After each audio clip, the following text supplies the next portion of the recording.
Muy buenos días, amigas y amigos. Gracias por estar con nosotros, especialmente a los fieles seguidores, visitantes del www.radiovictoriagt.com. Bienvenidos a esta nave de la información, pero sobre todo también de generación de contenidos para que usted, yo y todos los que estamos inmersos e inquietos por las realidades desafiantes a transformar, tengamos algunos insumos. Agradecemos a Rondas Campesinas del Perú, agradecemos a Minca Comunicaciones Argentina, agradecemos también a Racinacu y TV del Ecuador y también a Codeca Guatemala. Pedimos que vuelva otra vez al espacio por las dificultades técnicas, a Radio Dignidad de Honduras y a todos los medios, YouTube, etcétera, y a todos nuestros amigos que nos siguen con esta generación y en esta generación de contenidos. Hoy es 6 de la mañana, 6 de la mañana aquí en Centroamérica, aquí que se llama Centroamérica, que se llama Guatemala, de Aviala.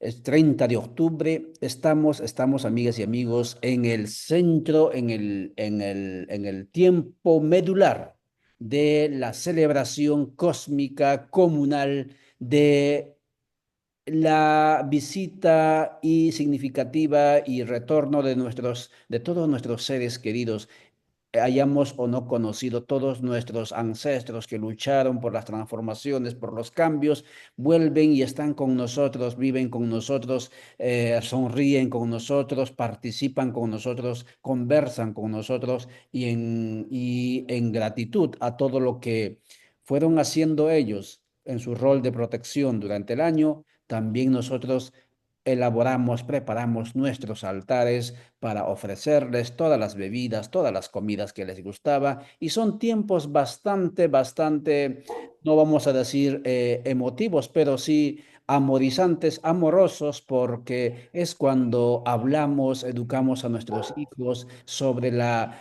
lecciones, las presencias, los aprendizajes que nos dejaron nuestros papás que ya no están físicamente, nuestras abuelas, nuestros tíos, y es un tiempo pedagógico ante incluso ese fenómeno antropológico filosófico de la muerte, para hablar con nuestros pequeños, con nuestras pequeñas. Es así como celebramos nosotros este tiempo de Ayamar Aiquilla, el tiempo donde cargaban y cargamos nuestros seres queridos. En este tiempo ya no lo hacemos porque el sistema de la sanidad urbanística no nos permite, pero antes sacábamos a nuestros seres queridos de los chulpares, los llevábamos en andas con comida, con bebida, con fiesta, y era todo un ambiente de regocijo, pero para lanzarse nuevamente en el tiempo del calendario agrícola. Estamos hablando de la fiesta de Todos Santos, que por el cristianismo únicamente se centró al 1 y 2 de noviembre, pero en las espiritualidades aún emergentes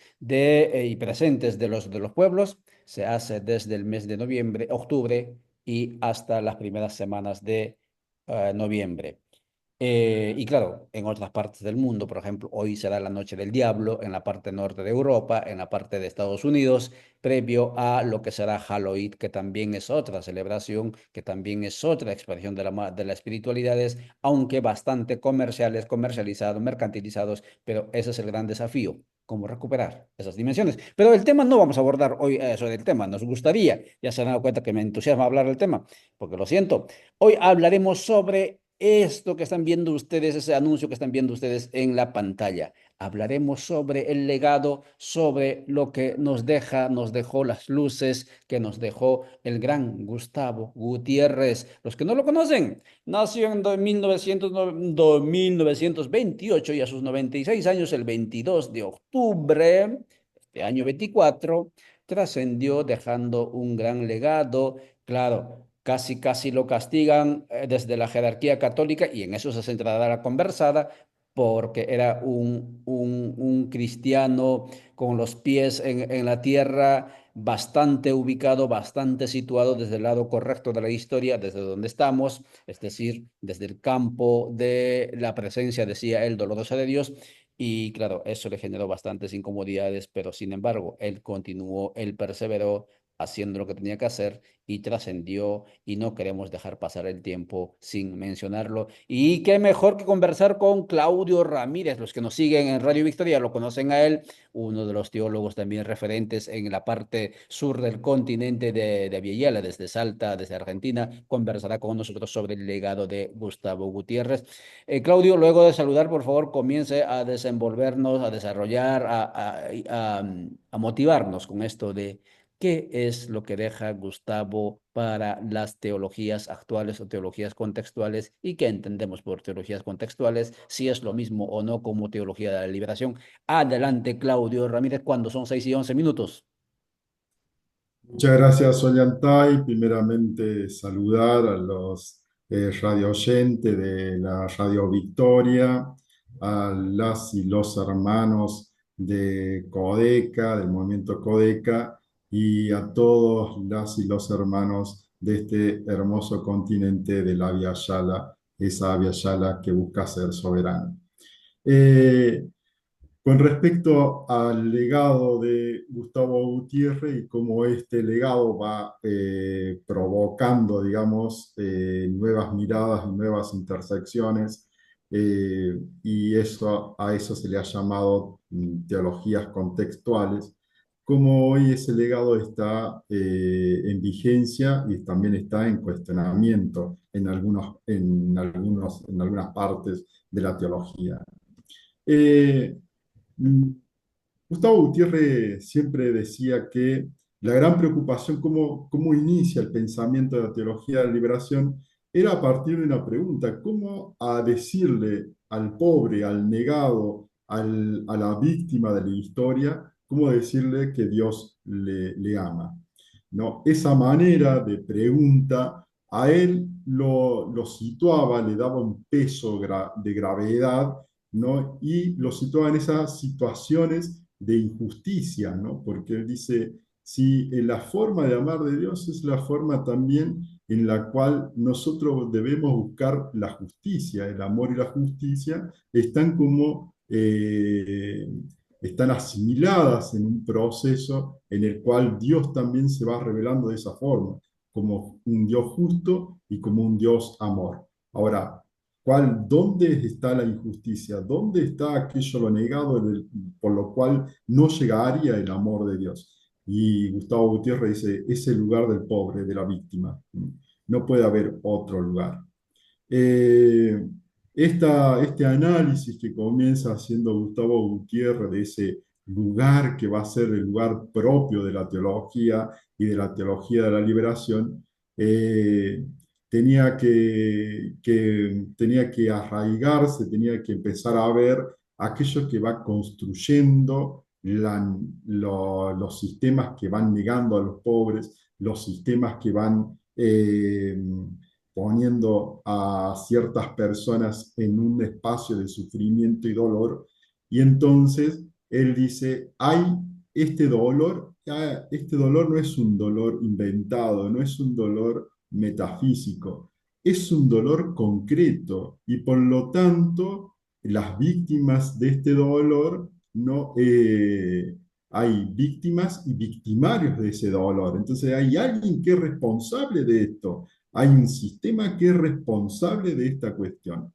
Y por lo tanto tiene que hacerse responsable, tiene que empezar a mirar lo que se está provocando. No es que el sistema solamente provoca, entre comillas, un bienestar, sino que junto con el bienestar te estaba provocando exclusiones de ese sistema. Ahora, el mismo Papa Francisco, cuando le manda la carta a Gustavo Gutiérrez por sus 90 años, le dice, bueno, te agradecemos todo este aporte que diste a la Iglesia y a la humanidad, pero sobre todo el aporte de haber despertado una conciencia que ya no se va, que ya no tiene que irse, que es la conciencia de que hay víctimas, hay pobres de un sistema, ¿no? Entonces, esa cuestión en Gustavo Gutiérrez va a ser, digamos, se va a ir construyendo ese telar por el cual él va a llamar a esta teología de liberación una teología contextual, es decir, que tiene un contexto. ¿Y cuál es el contexto? El contexto de los pobres. Ahora, ¿qué pasa con las teologías actuales contextuales? ¿No? El contexto eh, ha ido modificándose de aquel proceso de 1968, cuando Gustavo Gutiérrez en Perú, en vez de hablar de la teología del desarrollo, que era una teología que él ya conocía porque estaba en Europa y se estaba desarrollando en Europa, dice, no voy a hablar de la teología del desarrollo, sino que voy a implementar un concepto propiamente teológico, como que el desarrollo no era un concepto teológico, y ya lo vamos a explicar por qué. Y él dice, la teología de la liberación es propiamente un concepto teológico porque la experiencia de las tradiciones veterotestamentarias ya habían descubierto a este Dios que es liberador, pero esa liberación se asimila a los procesos de salvación de la tradición neotestamentaria en el mensaje del reino de Dios dado por Jesucristo. Entonces, el reino de Dios es un reino destinado a los pobres, a los excluidos, a los que están fuera de todo sistema social y demás, ¿no? Entonces, Gustavo Gutiérrez dice, esta es la teología que hay que empezar a desarrollar, la teología de la liberación. A contrario de la teología del desarrollo, porque la teología del desarrollo tenía en sus bases esta meditación o esta razón de implicar, digamos, un sistema meramente económico como la causa, la única causa. Y Gustavo Gutiérrez dice, no hay una sola causa, no hay una cuestión solo meramente económica. Hay una cuestión cultural, hay una cuestión social, hay una cuestión también de derechos humanos que son negados. Entonces, la vista hacia la teología contextual de la teología de la liberación no pretendía hacer un análisis meramente de conceptos económicos, sino unos análisis que provocan la invisibilidad del pobre, del que sufre. En esta razón, entonces, tenemos que empezar a pensar qué entendemos por teologías contextuales. Las teologías contextuales tienen que empezar a ver cuál es el contexto realmente donde Dios está negado, donde Dios no está desarrollado, que es lo que hacía Gustavo Gutiérrez. Dice, en esa parte la pregunta es, ¿cómo decirle al pobre que Dios lo ama? Esa pregunta que él dice, parece sencilla, pero a la vez es complicadísimo, ¿no? Porque tiene muchos entretejidos y el contexto ya lo veía desde esa complejidad. Y la pregunta sigue siendo cómo podemos decir que Dios ama en los contextos. Claro que de ese 68 hasta ahora, después de eh, esa intervención, esa charla que da Gustavo Gutiérrez a partir de lo que después va a desarrollar como Teología de la Liberación, que saca su libro en 1971. De ahí hasta ahora se ha ido mutando el concepto de contexto y de víctima, ¿no? Entonces aparecen ahora como proceso y sobre todo proceso de naturalización de que las víctimas tienen que defenderse. No era la razón de la teología de liberación de decir, bueno, las víctimas tienen que liberarse por un proceso educativo, liberarse por un proceso de autorreconocimiento, un proceso de elaboración a partir de su propia cultura, ¿no? A partir de sus propios saberes, sino que ahora la víctima, se ha naturalizado que la víctima no tiene que hacer ese proceso, lo que tiene que hacer es defenderse. Y ahí aparecen, digamos, estas neblinas sobre entender cuál es el contexto de la teología. Si Dios quiere realmente y Dios ama realmente a través de sistemas de defensa. Esto que se tiende a naturalizar, ¿no? Hoy en día también debe ser criticado. Y una de las bases que la teología de la liberación ha dado es justamente siempre preguntarse y autorreferirse a la realidad del sujeto pobre, sujeto víctima.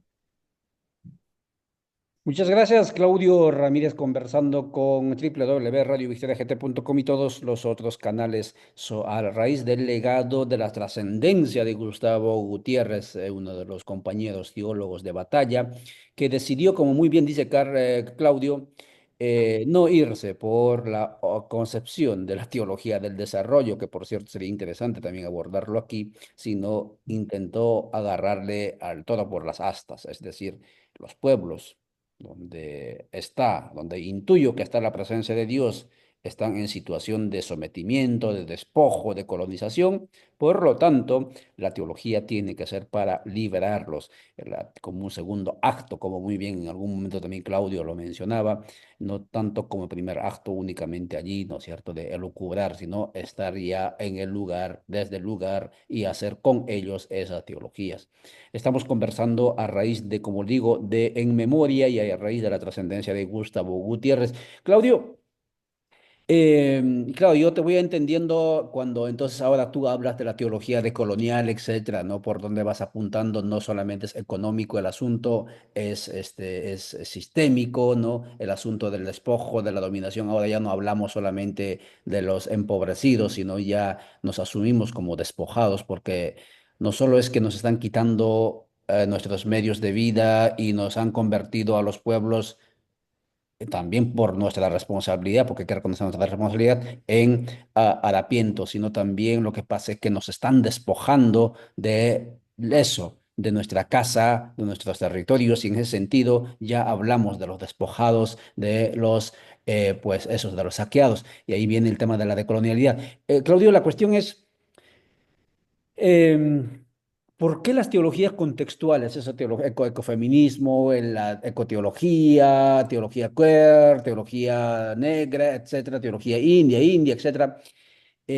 ¿Por qué son más permitidos o más aceptados o no generan tanta roncha en la jerarquía desde el Vaticano por un lado y por otro lado también desde los grupos hegemónicos del poder? O sea, en buena medida, muchos de estas teologías que ahora son, digamos, impulsados en muchos casos, no en todas, desde el sector del tercer sector de las ONGs, también son financiados. Incluso la USAID financia alguna de esas teologías. ¿Por qué? ¿A qué se debe eso? Bien, Ollantay, como hemos dicho, ha ido mudando el concepto de contexto, ¿no? El contexto, Gustavo Gutiérrez entendía el contexto como aquello que le daba sentido a la teología. Como bien vos dijiste, la teología se hacía acto segundo. El acto primero era ir hacia el contexto, descubrir el contexto, hablar desde el contexto, ¿no?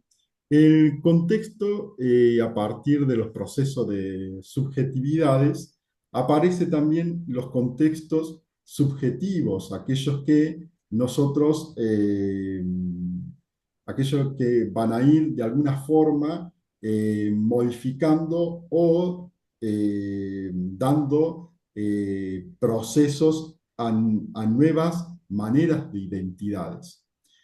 Ahora, las teologías, cuando se empiezan a descubrir el concepto de víctimas, empieza a ver que no solamente hay víctimas, que el sistema no solamente provoca víctimas al sentido de pobreza, sino que el pobre también tiene una subjetividad. Y por lo tanto esa subjetividad tiene que entrar en cuenta a la hora de hacer teología. Esa ese proceso medio que hace un clip en la teología de la liberación va a provocar, digamos, estas otras teologías contextuales que hablaba Sollentay, sobre todo la teología ecofeminista, las teologías queer y demás, porque van a ir diciendo, bueno, no solamente el pobre es un hombre heterosexual y demás que está siendo negado e invisibilizado, sino que el pobre también tiene otras cuestiones de análisis identitario. El pobre también puede ser una mirada del queer, el pobre también tiene que ser una mirada eh, desde la homosexualidad, el pobre también tiene un cuerpo, el pobre también tiene una manera de amar, que no es la manera de amar como se entiende, como se entendía desde los conceptos moralistas de la religión, ¿no? Y entonces aparecen todas estas nuevas miradas que van a decir, bueno, voy a hablar desde esa subjetividad. Entonces, el contexto, cuando Gustavo Gutiérrez hablaba del contexto, el contexto tenía un carácter social. Hoy en día, el contexto tiene un carácter subjetivo, ¿no? Y entonces aparecen esas formas subjetivas de hablar. Ahora, como son formas subjetivas, ¿no? Porque están haciendo un reclamo identitario, que, que pueden estar en las afueras de la iglesia o dentro de la iglesia, en las afueras del contexto teológico académico o dentro del contexto de la academia teológica, no, no son, digamos, en cierta medida, teologías que intentan modificar ciertas cuestiones, sino que por ahora son teologías que están reivindicando contextos de identidad. Esas reivindicaciones, claro, en algún momento va a tener que sucumbir ciertas estructuras dentro del pensamiento teológico, que ya lo están haciendo, ¿no? Dentro del pensamiento teológico y dentro de las estructuras eclesiales en las cuales se están moviendo. Hace poco no había un movimiento esto en México, hace poco hubo bautismo desde un bautismo queer, ¿no? Y, y aparecía esta cuestión de que no quiero irme de la iglesia siendo yo queer porque quiero tener un acercamiento espiritual desde lo que yo soy, ¿no? Porque se sienten también cuestionados y alejados en ciertos espacios eclesiales. Estas teologías, entonces, el contexto que se hablaba de un contexto, de una mirada y de pensamiento propiamente social, de hecho, la metodología era una metodología de análisis social, pasó a ser ahora un contexto de subjetividades. Y hay que empezar a ver que los nuevos procesos metodológicos de estas teologías contextuales tienden a favorecer procesos de identidades, ¿no?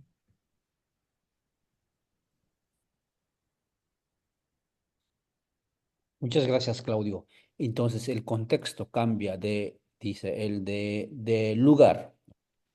Antes el contexto, el que determinaba era lo social, lo externo, y ahora se transita más hacia lo subjetivo, hacia la identidad. Por eso es que no genera mayor amenaza, digamos así, estas teologías emergentes para el hegemón o para los poderes hegemónicos.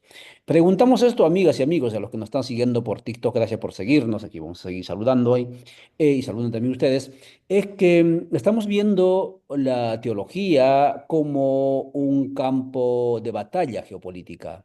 Ojo, acabo de decir bien, creo que esa es la frase. La teología es como campo de batalla geopolítica cuando el mundo bipolar intentaba agazapar, controlar todo el continente.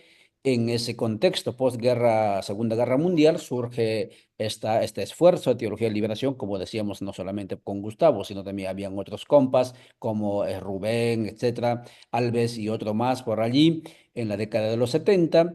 Y allí es que después de haber combatido con armas militarmente, ¿no?, entre Occidente y Oriente, y los Estados Unidos con la doctrina Monroe intentando repeler la presencia de Moscú de estas tierras, supuestamente eran fantasmas, obviamente, en muchos casos.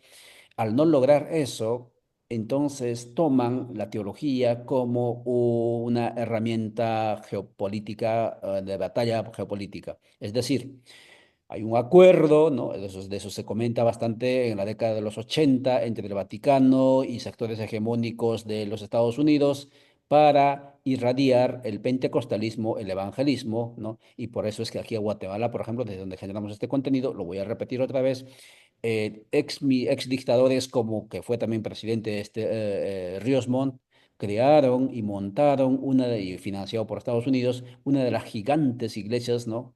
Como se llama la fraternidad, ejecutaron incluso genocidios, en el caso de Pueblo Ischil, argumentando de que eran hijos del diablo quienes estaban aquí en las guerrillas, alimentando las guerrillas, etcétera.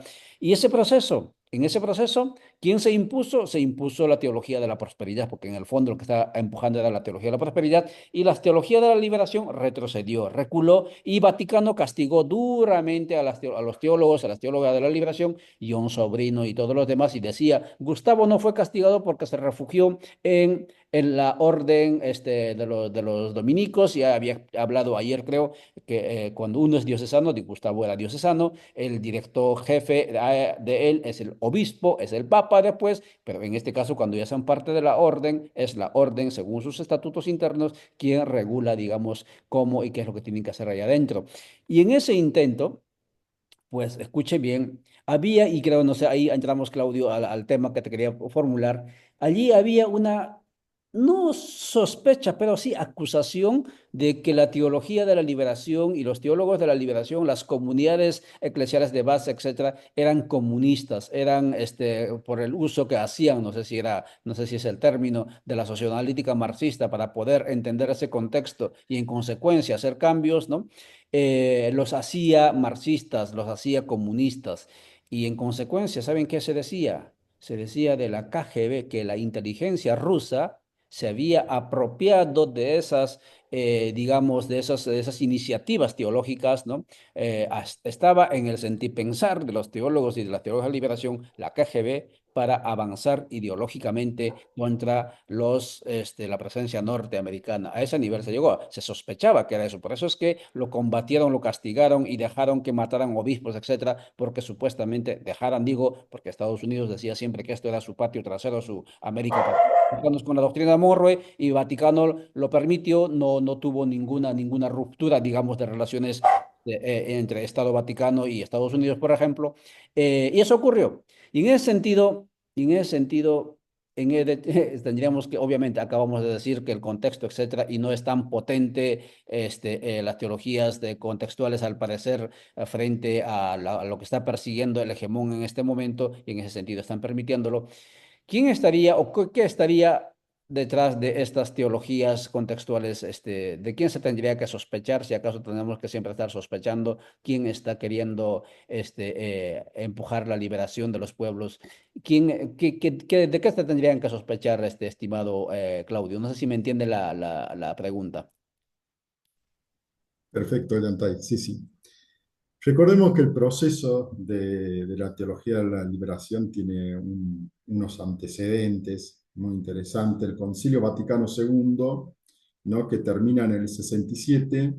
En el 68 aparece en la Conferencia Episcopal Latinoamericana con la reunión en Medellín, posteriormente sacando el documento de Medellín, que ya hay toda una inclinación a la opción por los pobres, ¿no? Y en el 68 acontece la charla de Gustavo Gutiérrez cuando habla sobre la teología de la liberación, y unos meses después, casi un año después, aparece el informe Rockefeller, ¿no? ¿Qué dice el informe de Rockefeller? Que es un análisis totalmente crítico al documento de Medellín. Dice que la iglesia se está distorsionando porque antes era como, entre comillas, amiga del sistema, y ahora la iglesia latinoamericana se está distorsionando porque está girando hacia la izquierda, ¿no? ¿Qué quiere decir esto? Quiere decir que era una iglesia que estaba asumiendo, por así decirlo, el contexto, el relato y el discurso comunista, ¿no? Entonces, A partir de ahí empiezan a generar, digamos, actividades e instituciones que van a ir contra esa teología, pero la forma de ir contra esa teología tiene que ser también en el mismo campo teológico, ¿no? Entonces, detrás de esto empezaron a generar estas iglesias, como bien vos decías, iglesias pentecostales que de alguna forma iban minorizando el efecto de lo que tenía que ser el documento de Medellín. Próximamente en la década del 70, la aparición propia de la teología de la liberación, las comunidades eclesiales de base que empiezan a reflexionar sobre por qué estamos viviendo en este contexto, qué es el sistema, por qué estamos pobres, por qué también aparece la pregunta de por qué no podemos cambiar esta situación, aparece como la imposibilidad de poder cambiarla. Todas esas preguntas y esas reflexiones que se están dando desde la teología de la liberación empiezan también a fraccionarse, a fracturarse por el ingreso de estas iglesias que vienen con otro tipo de teología, ¿no? Bien, vos lo había dicho, la teología dispensacionalista y otros tipos de teología que van a hablar y van a decir, bueno, lo que quiere Dios no es que uno reflexione sobre su situación, sino lo que quiere Dios es que uno esté bien, ¿no? Que se sienta bien. Y entonces ahí aparecen estos métodos, ¿no? Para cual el mundo pentecostal también ha sido utilizado para desviar desde la reflexión al sentirse bien, ¿no? Eh, que son espiritualidades, de decir, bueno, vamos a hablar de ciertas espiritualidades que favorecen a ese desarrollo. Hoy en día, detrás de muchas teologías contextuales, está también el mismo sistema, son las mismas personas. Si hay algo que no cambia, son esos rostros, ¿no? O esos apellidos, o esas instituciones. De fondo siguen siendo la misma del informe Rockefeller y de otros tipos de informes que aparecen contrario al deseo de liberación que hay en Latinoamérica. Entendamos que también Gustavo Gutiérrez fue llamado al Vaticano y cuando Gustavo Gutiérrez habla con el famoso Joseph Ratzinger, ¿no? Le dicen, esta teología es una teología que eh, tiene como fundamento la opción por los pobres, que ya lo dice en el radio discurso que hace Juan 23 antes del inicio del Concilio Vaticano II, que dice, la iglesia es una iglesia que tiene que darse vuelta la mirada al tercer mundo y desde ahí una iglesia que tiene que hacer una opción por los pobres. Entonces Gustavo Gutiérrez dice, yo no estoy haciendo otra cosa más que obedecer lo que había dicho el Papa Juan 23, ¿no?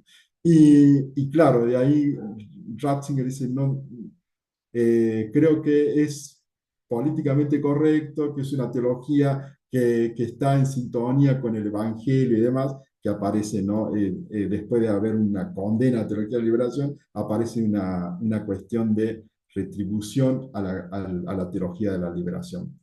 Pero como es una retribución que se da como desde atrás, ¿no? Desde algo que no quiere involucrar muchas cuestiones, ¿no? Deja espacio, por así decirlo también, al desarrollo de estas otras teologías, ¿no? Que van a, de alguna forma, desvirtuar el contexto.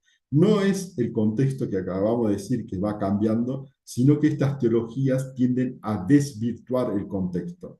Entonces, el contexto ya no es un contexto, entre comillas, como bien lo decía Boyanta, un contexto de batalla, sino que ahora el contexto es un contexto de una espiritualidad que tiene que adormecer ciertos impulsos y por lo tanto tiene que ser una espiritualidad que busque el estar bien, aunque sea un momento. De estas teologías tenemos las teologías de la reflexión de los pentecostal, pero también de las teologías de ultraderecha de las iglesias. Muchas gracias. Claudio Ramírez conversó hoy, 30 de octubre, a raíz de la memoria que queremos hacer y estamos haciendo sobre Gustavo Gutiérrez, sobre la teología como campo geopolítico, como de batalla geopolítica. Y lo que acaba de explicar es más que importante. Las teologías contextuales, si no son combativas, si no son antiimperialistas, si no son decoloniales, si no son para la liberación, son teologías que en buena medida han sido, diría alguna teóloga, castradas por el hegemón, para estar al servicio de que se tranquilicen un ratito a la gente y que después sigan trabajando, sigan siendo explotados. Triste decirlo, pero es eso lo que ocurre en muchos casos. Hablamos entonces hoy con Claudio Ramírez. Dejamos este contenido. Ojo, quería explicar en cuestión de un minuto lo siguiente. No es que nosotros como movimiento Codeca, como espacios de articulación de comunidades en resistencia, que no tenemos nada que ver, digamos, institucionalmente, con las jerarquías eclesiales, estemos abordando estos temas porque queremos convertirnos en iglesias. No, no, no.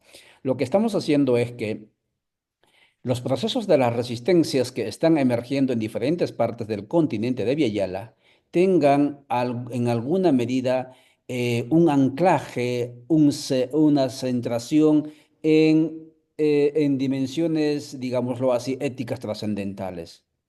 Y en ese sentido, la gran mayoría de los con los que estamos y los que estamos por aquí tenemos dimensiones espirituales que la modernidad no pudo borrarlos. Y en ese sentido recurrimos a reflexionar también el quehacer teológico con la finalidad de buscarle argumentación, explicación a nuestras aspiraciones, incluso ético-espirituales, en esta lucha de la decolonialidad. Es únicamente eso. Muchísimas gracias, Claudio. Gracias por tu tiempo y ojalá que próximamente podamos seguir conversando del tema.